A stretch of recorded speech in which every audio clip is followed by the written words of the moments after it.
Mikhail Gorbachev renuncia e diz que abandona o poder por não admitir a divisão do país. 74 anos depois, a bandeira vermelha desce o mastro no Kremlin. A União Soviética não existe mais. Na Europa e nos Estados Unidos, nossos correspondentes mostram a reação do mundo à saída de Gorbachev. O presidente da Rússia, Boris Yeltsin, é a nova face do poder e assume o comando do botão do arsenal nuclear. O Jornal Nacional está começando.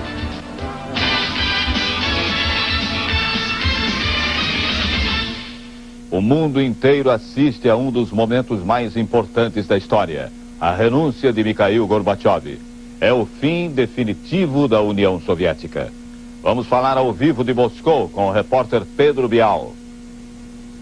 Essa noite é a bandeira russa que tremula no Kremlin. E agora é Boris Yeltsin que detém o poder de decisão sobre um arsenal nuclear que pode destruir o mundo centenas de vezes. Mikhail Gorbachev se despediu do poder com um discurso rápido. Ele agradeceu aos que o apoiaram, ele reconheceu erros, pediu para que fosse revisto o processo de decisão que levou ao fim da União Soviética, ou melhor, ele lamentou o processo de decisão, mas ele disse que não se arrepende por um só momento de ter iniciado as reformas democráticas que acabaram assim, com o fim do comunismo e da União Soviética.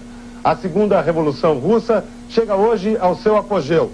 Esse 25 de dezembro é o último dia de 1917. Pedro Bial, de Moscou. Mikhail Gorbachev deixa 6 anos de poder com um discurso de 12 minutos. Gorbachev disse a 280 milhões de soviéticos que renunciava porque não podia admitir a divisão do país. Muito sério, Gorbachev fez uma análise dos anos que passou no poder. Recordou o sucesso da perestroika, que levou a liberdade para o povo soviético. Mas disse que os soviéticos ainda não sabiam como usar essa liberdade. Gorbachev falou ainda do final das tensões da Guerra Fria e acusou as forças reacionárias de impedir que muito mais fosse feito pela União Soviética. Gorbachev defendeu a preservação da União e disse que as consequências da nova comunidade de estados independentes eram difíceis de avaliar, mas que todos teriam que conviver com elas. Ele prometeu apoio à comunidade. Em silêncio, sem hinos e sem discursos, saiu de cena o maior símbolo de 74 anos de história da União Soviética. No lugar, subiu a bandeira vermelha, branca e azul da Rússia. O criador das reformas que mudaram a União Soviética acaba atropelado por elas. Mikhail Gorbachev, o 8º e último presidente do Império Comunista, entra para a história como o homem que ajudou a acabar com a Guerra Fria e mudou a face do mundo. Niet, não. Até 85, essa era a palavra russa mais conhecida no Ocidente. Foi Mikhail Gorbachev que introduziu os termos perestroika e glasnost no vocabulário russo e mudou a linguagem das superpotências. Esse cara sorri, observou Ronald Reagan num dos primeiros encontros com o líder do que chamava o Império do Mal. A União Soviética perdeu a carranca com Gorbachev. Ele liquidou com um só golpe mais de 40 anos de stalinismo. Deu liberdade de expressão para os russos pela primeira vez na história. Sucesso da glasnost, abertura, fracasso da perestroika, reconstrução. A única coisa que cresceu na economia comandada por Gorbachev foram as filas. É o primeiro e o último líder da União Soviética a sair aqui do Kremlin vivo. Se propôs a reformar o comunismo e a União Soviética e acabou junto com os dois. Foi a Berlim e advertiu Erich Honecker. Os que se atrasam são castigados pela própria história. Gorbachev deve ter se esquecido da frase, pois tentando compor com a linha dura foi atropelado pelo processo que iniciou. Esse ano foi salvo de um golpe de Estado pela cria tornada rival.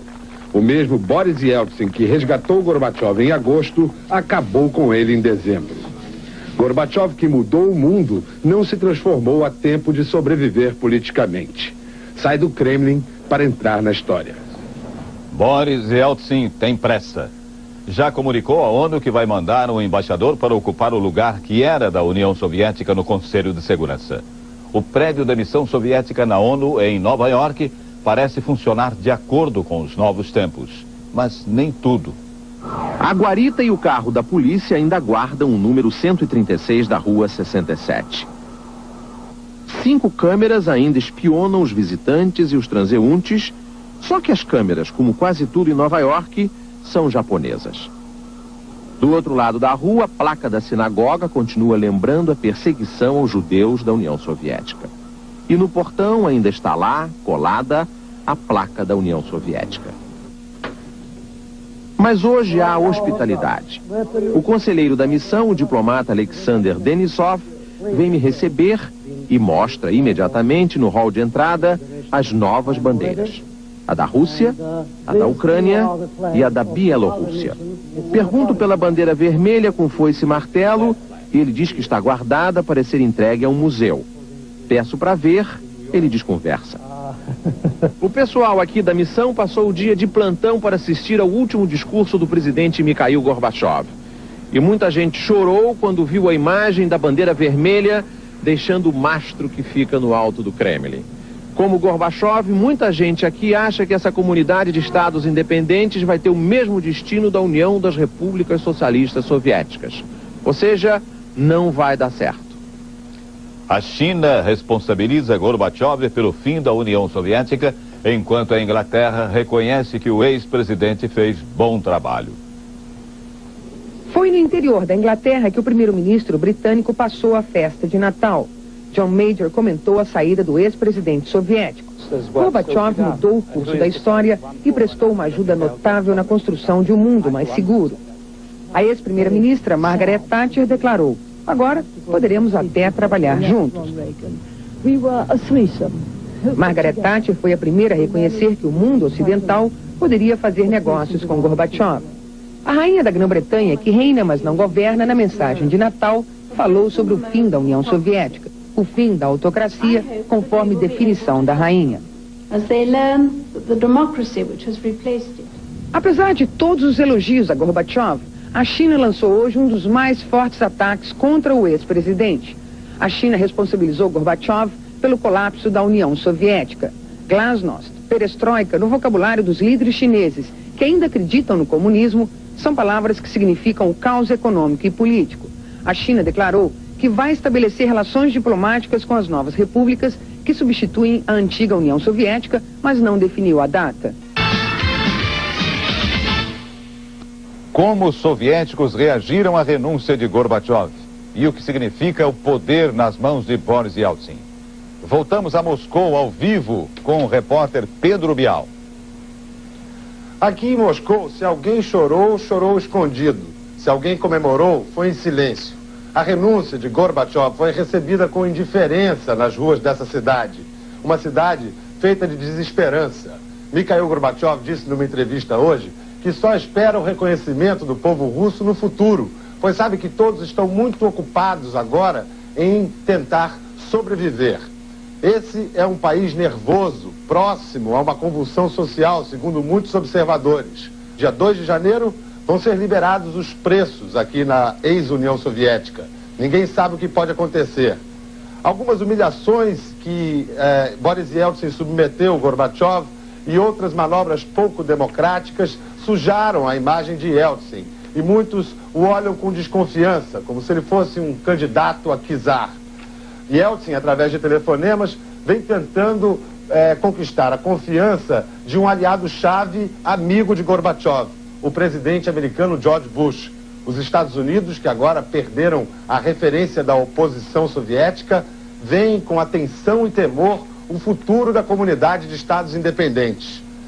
Mikhail Gorbachev telefonou hoje para George Bush antes do discurso de renúncia. Por causa disso, Bush deixou a Casa de Campo e foi para a Casa Branca reescrever a mensagem de Natal que vai ao ar ainda hoje à noite. Bush vai dizer que considera o fim da União Soviética uma grande vitória política dos Estados Unidos. Ele vai dizer também como vai se relacionar com Boris Yeltsin.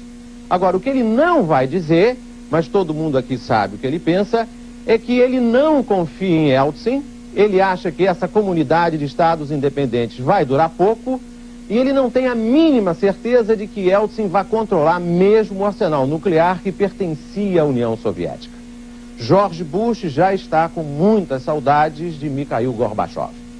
Agora, Valéria Sfer, de Londres. A comunidade europeia já reconheceu a Rússia como herdeira e legítima representante da antiga União Soviética. O anúncio foi feito na mesma hora em que Gorbachev renunciava ao cargo de presidente da União Soviética. O texto da comunidade europeia diz que, a partir de hoje, a Rússia passa a exercer todos os direitos e obrigações internacionais da ex-União Soviética. E o chanceler Helmut Kohl agradeceu Gorbachev por ter aberto o caminho para a unificação da Alemanha. Valéria Sfer, de Londres. Todo o poder que antes estava nas mãos de Gorbachev está agora com o presidente da Rússia, Boris Yeltsin. Ele é o herdeiro do que representou a União Soviética para o mundo e também o novo dono do arsenal nuclear do país. Boris Nikolaevich Yeltsin começou a carreira política no Partido Comunista aos 30 anos. Em 81 já fazia parte do Comitê Central do Partido Comunista. 4 anos depois, ele era convidado por Gorbachev para chefiar o partido em Moscou. Agressivo, Yeltsin exigia rapidez nas reformas. A consagração do político veio em junho deste ano como o primeiro presidente eleito pelo voto direto na história da Rússia. 46 milhões de votos garantiram a Yeltsin 5 anos de mandato na maior e mais rica república soviética. Mas o mundo tomou conhecimento da coragem de Boris Yeltsin durante o golpe de agosto. Enquanto Gorbachev estava sob a mira de fuzis na Crimeia, Yeltsin subia nos tanques e conclamava os soviéticos a resistir ao golpe. Boris Yeltsin se transformava em herói nacional e passava a ser o homem forte do país. Com a criação da Comunidade de Estados Independentes no início de dezembro, Yeltsin fez o que o golpe de agosto não tinha conseguido: esvaziar o poder do presidente soviético. Hoje, esse político de 60 anos é o novo líder da comunidade que surgiu da segunda maior potência do mundo. Jornal Nacional.